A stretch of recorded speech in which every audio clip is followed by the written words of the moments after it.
This video contains discussions about heavy topics such as sexual assault and domestic violence. Please watch with viewer discretion. I also spoiled the movie It Ends With Us and the TV shows 13 Reasons Why and Big Little Lies. So if you haven't watched them yet, spoilers ahead. This video isn't attempting to address the psychological aspects of domestic violence in depth. I do not have that expertise, nor do I talk about something I do not fully understand. Instead, this is a discussion about how these topics are portrayed in movies and TV shows, as that's my area of expertise as a directing student. Over the past few weeks, the internet has been flooded with criticism over the movie It Ends With Us and the drama surrounding it. Apparently, people had certain expectations going into the movie and were faced with something completely different. This confusion seems to stem from the way the film's marketing was handled. But the marketing controversy isn't the only drama surrounding the movie. Allegedly, there was some tension on set between the cast and the crew, with some siding with Blake Lively and others with Justin Baldoni, both of whom play roles in the story as well as holding the positions of producer and director respectively. Soon after,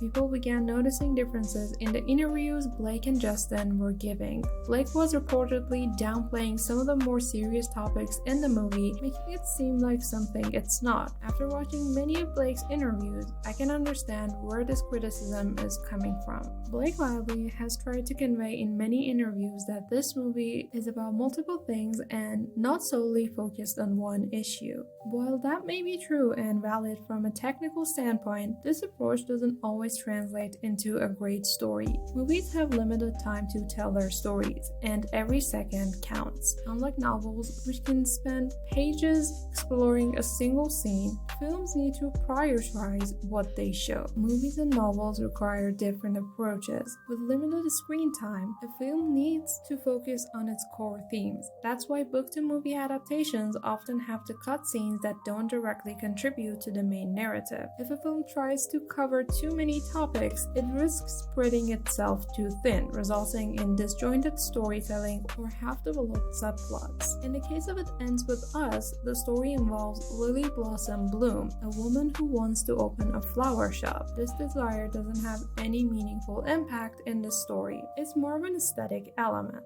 The film also delves into Lily's past with a boy named Atlas, but this storyline lacks resolution. Additionally, the film addresses an abusive relationship with another character, Ryle, but this crucial subject is divided among the other plotlines. Blake Lively isn't wrong when she says the story isn't about just one thing, but when tackling a difficult subject like domestic violence, the narrative needs to be fully committed to exploring it in depth. When a storyline only partially addresses the subject of domestic violence, it risks reducing this critical and sensitive issue to a mere plot device, which can undermine the gravity of the experience. In It Ends With Us, this approach could make it seem like the topic is secondary, used primarily to break up the initial couple and set the stage for Atlas and Lily's reunion, rather than fully exploring the complexities of domestic violence. Atlas's role in the story feels underdeveloped.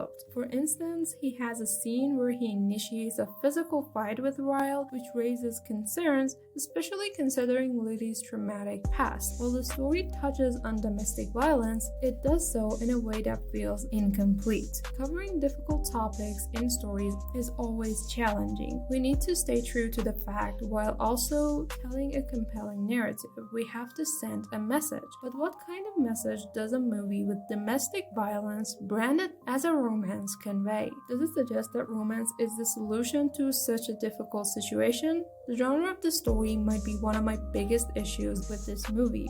Additionally, the characters aren't as well developed as they could be. Despite the actors' efforts, I struggled to connect with them. Their motivations weren't clear, and some characters, like Lily's best friend, seem to exist only to fulfill a specific role, without any deeper purpose. So, how can these topics be covered effectively? Whenever I think of a show or a movie that tackles sensitive issues, there 13 Reasons Why often comes to mind. This show also faced criticism for its approach, particularly because it tried to cover too many issues at once. While the intention was likely to bring attention to these problems, the execution sometimes fell short. 13 Reasons Why addressed a wide range of topics, including suicide, bullying, sexual assault, rape culture, mental health issues, substance abuse, self-harm, domestic violence, gun violence, homophobia, isolation, sexual identity, parental neglect, revenge porn, abortion, HIV and AIDS, and racism. These are serious topics, but when characters like Courtney, Ryan, and even Tony are only shown in a few scenes, it can feel more like tokenism than meaningful representation. For example, Justin's AIDS storyline felt like it was included for shock value. Not only was this development not set up in earlier seasons, but the show also failed to explore the stages of HIV and AIDS, making it seem like a lost cause. 13 Reasons Why struggled because it tried to tackle too many issues at once, leading to a lack of depth in addressing each topic.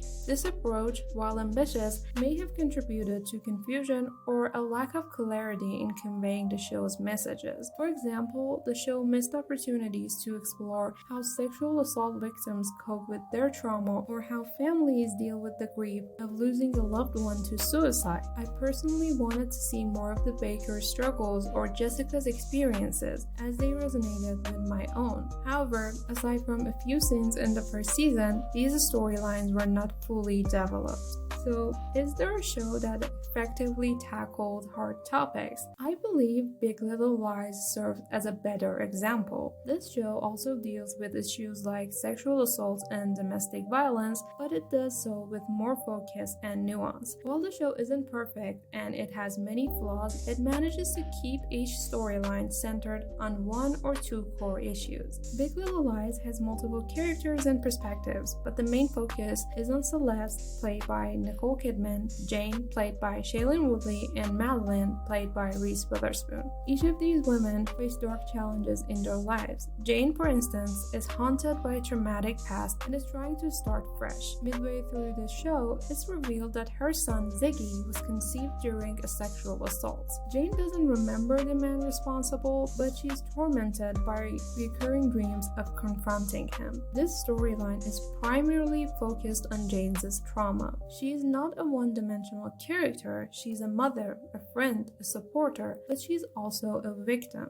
This balanced portrayal is something It Ends With Us could learn from. Another character whose story parallels Lily's is Celeste. Her relationship with her husband Perry tackles domestic violence, similar to Lily and Ryle's relationship.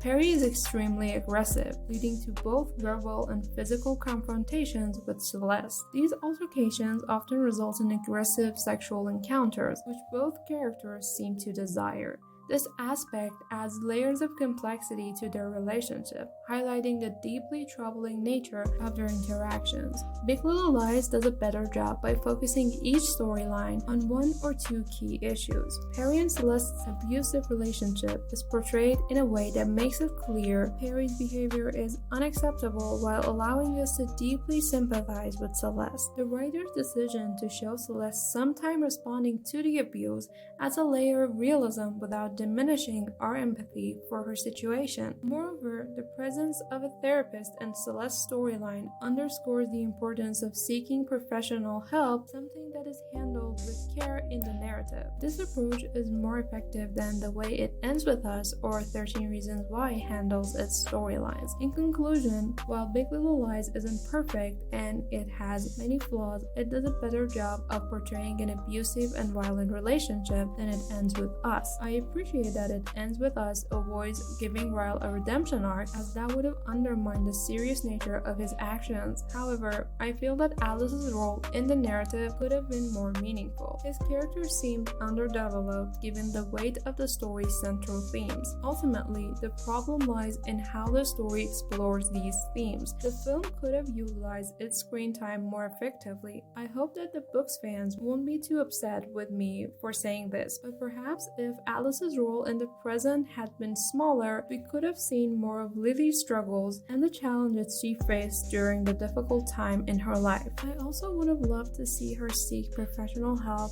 and for the breakup to be more challenging for her. By showing that Lily forgot the encounter with Ryle, it felt like she made the decision to leave him as soon as she sensed how troubled the relationship is. While that might be true for some cases, the experiences I've had from talking to people who are close to me and suffer from domestic violence suggests otherwise, because such relationships often suffer from more complicated paths. What do you think? Do you agree with me or not? Let me know in the comments and see you next time.